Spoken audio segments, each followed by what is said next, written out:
What's going on, guys, and welcome back to another episode of my Next Gen Career Mode. This is episode number 24. We start today's episode off with Borussia Dortmund coming back to us and saying that they won't go lower than £8 million for Schmelzer, but Schalke have accepted a £5 million deal for Meyer. So now, at first, that may seem like a bit of an overspend. It probably is, really, when you consider the fact he's only valued at £1.8 million. But as he's only 18 years old, he's clearly going to grow to a lot more expensive than £5 million. So that's an investment. You know, that's the way you got to look at it. That's an investment. So I'm very glad we can finally offer him a contract. We also offer a contract to Rudiger after they accept a £4 million deal plus Parlak. We also had a lot of rejections. One for Volland, Rodriguez, Fellaini, and Schürrle. And yeah, we offer new deals to those players, but I don't think we'll go ahead and get them. Schürrle is a player I would really like. Of course, he can play out wide and up top, just like Volland. I like those players that, you know, they're sort of like versatile. You know, you can play out wide and up top. That's a really good asset to have, and I would like one of these players, but I think they're going to be a bit too expensive for us, really. But we'll wait and see what the clubs say. But we put in a new bid for Fellaini as well, because I would still like him, you know, because I feel like if we had him and Carvalho as a defensive midfield wall, we would be so unstoppable in teams trying to play through the middle. But we'll wait and see what United say as we put in a bid of £7 million. But Borussia Dortmund won't go lower than £8 million for Schmelzer, so I decided to up it to £7.25 million, and we'll wait and see what they say, because he's the left back I really want. He's my first choice preferred left back, because he is, of course, an absolutely fantastic player, and he will be a lot better than Schultz, and left back is the area I want to improve on anyway. But we also put in a new bid for Marco Marin of £6 million. That's £1 million higher than his valuation. But after that, we saw some good news. Borussia Dortmund have accepted a £7.25 million for Schmelzer, so we can go on offer the 26-year-old a contract. It's a 4-year deal on 70 grand a week, and we wait and see what he says. But also, Chelsea want £10 million for Marine, and also £18.5 million for Schürrle, which of course we can't afford. But United have accepted a deal for Fellaini of £7 million. So we go ahead and offer the Belgian a contract. It's a really good deal when you consider the fact how much he went for last summer. But even so, I'm not sure if I'm going to spend that much money on him. But also, Rudiger has accepted his contract, as has Meyer. But I decided to go ahead and stall the Rudiger deal because I wasn't sure. But I did go ahead and accept the Meyer deal because at the end of the day, those are really expensive transfers for young, sort of, I wouldn't say they're unproven, but well, they kind of are, really. But as we actually stalled both of these transfers at first. Don't worry, I did accept the Meyer deal, because I know you guys will be so annoyed if I rejected a Meyer deal, because I spent so long trying to get him. Eventually I can, and I'm like, nah, never mind. But yeah, I do go ahead and accept the Meyer deal as well. So Meyer is going to come in for £5 million, and at the end of the day, it may seem like an overspend at first. I do understand why you guys may be a little bit like, seriously, £5 million for a £1.8 million valued player, but at the end of the day, that's an investment. That's an investment. It really is. You've got to look at it like that. It's an investment for an 18-year-old, 73 overall, who's clearly got the potential to max out at, I don't know, maybe like 84, 85. He's definitely got that potential. So Meyer comes in, and also Schmelzer has accepted his contract. Fellaini has declined here, so I was like, forget it anyway. But also Schmelzer has accepted his contract, so Schmelzer is going to come in for £7.25 million.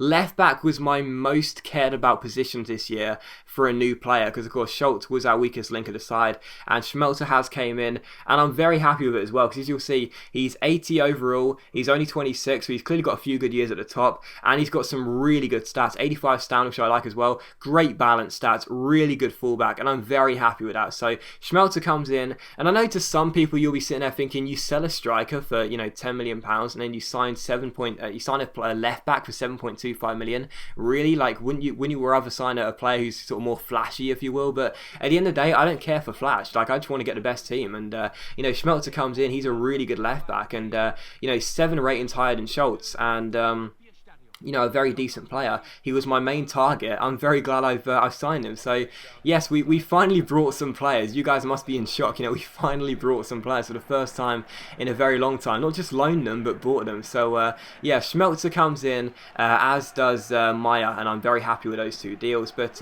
anyway, we took on Aalborg here, and we rested the entire side, because to be honest, you know, this game was basically done. We won the first leg by 2-0.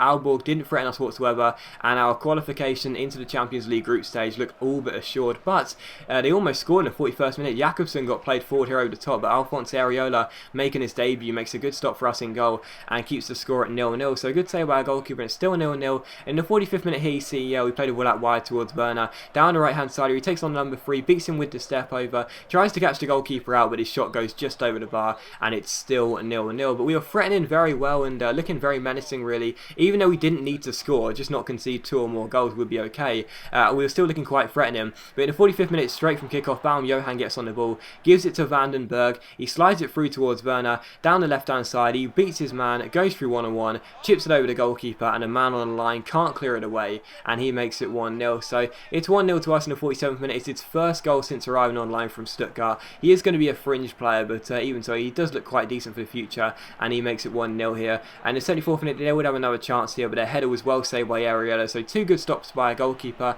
playing in on his debut, and we won the game by a goal to 0. So we still haven't conceded a goal yet this season. That's really, really nice, isn't it? But yeah, we won the game by a goal to 0, and I was very, very happy with the win. It's you know, at the end of the day, we didn't need to be flashy. You know, we rested our entire side. We didn't get any injuries. It was just a perfect result for us, really. So we're through to the Champions League group stages, and I'm absolutely delighted because obviously for us, you know, it was important. It was impeccable, really. We had to get ourselves through to the Champions League group stages, otherwise we'll probably get the sack. So yeah, we are through to the group stages, and I'm very happy with that. But also a big came in for Wagner here. I decided to reject all offers because I remember that the board transfer listed him, and I thought this is a way of me getting back on the board, you know.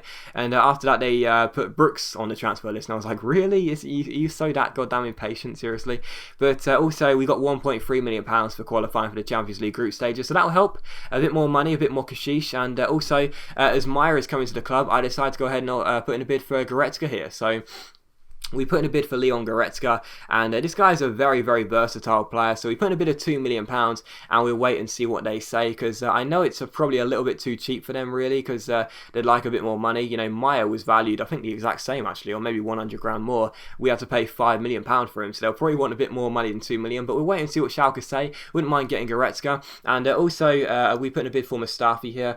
You know, I'm still thinking about another centre-half, because, you know, at the end of the day, Brooks is good, Langkamp is good, but, you know, if we have an injury crisis on our centre-back area, we're going to be a little bit screwed, because obviously centre-back is an area you really need to be assured in defensively. But so we put in a bid for him, and also Robin Noak, is that how you pronounce that? Noak or Noach or Knock, I don't know. We're putting a bid for him here, 22 years old, looks pretty decent, looks like he's got some good potential for the future, and we're putting a bid for him here, and we'll wait and see what Wolfsburg say, but I don't think they'll accept it. He does look very good, but I don't think they'll accept it, to be honest, but we'll have to wait and see. But also a bid as well for the Hoffenheim centre-half, Niklas Sewell. This guy looks good. I thought maybe if we get another player in on loan, or possibly if we can buy him permanently, but I don't think we're going to spend, because at the end of the day, I don't want to spend my money on a player that's going to be a resi now. You know, if I'm going to spend the rest of my money, I want it to be on a player that's going to be getting on the bench at least, and these players are like, they're resi players, so I don't really want to buy them. I'd rather loan them. And also Marian Sarr, or is it Marian Sarr or Marvin Sarr? I can't see from here. I think it's Marian Sarr of Borussia Dortmund. Only 19 years old. We put in a bid of put in a loan deal for a full season, and also a future fee of 750 grand, and wait and see what they say. And after that, we saw a big come in for Sigurdsson. CSK Moscow wanted for £4.4 million, and I just could not stop laughing. That is absolutely as insulting as it gets. But also we're still thinking about the Rudiger deal, and also Niklas Sewell. Is it Hoffenheim have accepted the deal for us to take him on loan if we wish to do so. I'm still thinking about the Rudiger deal of £4 million plus Parlax. That's quite a lot of money. That's pretty much all our money gone if we accept that. However, after that, we saw that Leon Goretzka and Schalke have accepted a £2 million deal. So that was absolutely crazy. Schalke have accepted a £2 million deal for Goretzka, and I can't believe that. I thought I was going to have to pay at least £5 million, you know, just like Meyer, but instead they said no, take him for £2 million. So I couldn't believe that. That was really, really awesome. And I decided to go ahead and reject a really good deal, because I know that £4 million plus Parlak for this player looks quite good when you consider the fact he's got a lot of potential. He's only 21 years old, but as I want to save my cashish to make sure I can get Goretzka, I thought I don't want to spend this money and then find out that we can't afford him, you know. But even so, we won't need him anyway, because we've got a new centre back coming in. Marian Sarr, the 19-year-old from Dortmund, is going to come in. He's got a 750 grand future fee arranged, and that means that if we like him after a year, we can sign him. And also Goretzka has accepted his contract, so what a steal that is. You know, we've been waiting for a long time before we can get a steal, and we finally got one. Goretzka's coming for £2 million. Yes, that's 300 grand higher than he's actually valued at, but at the end of the day, he's clearly going to grow into a bit of a monster. So Goretzka comes in. Here's a look at his stats. I don't know where I'm going to play him, to be honest, because the squad is so good, it's hard to get him even on the bench, but he's got some very good stats. 72 overall, very well balanced. He's clearly going to grow very nicely. He's very versatile, as you can see, and I'm very happy with that. So Goretzka comes in. We also go ahead and sign Sarr as well on a loan deal, and a future fee of 750 grand. So if we like him after a year, we can sign him. And also we're stalling the Saul deal, but I don't think I'll accept that. But he looks okay. 67 overall, only 19 years old. I'm sure it'll grow, and yeah, that could be a good deal for us in the future. But yeah, we actually signed some players in today's episode, so hopefully you guys will really enjoyed this one. And if you did enjoy the episode, please leave a like, because that is much appreciated, and it really does help my channel out, and it only takes a second to click that like button. And I will go ahead and see you for the next episode of my Next Gen Career Mode very soon.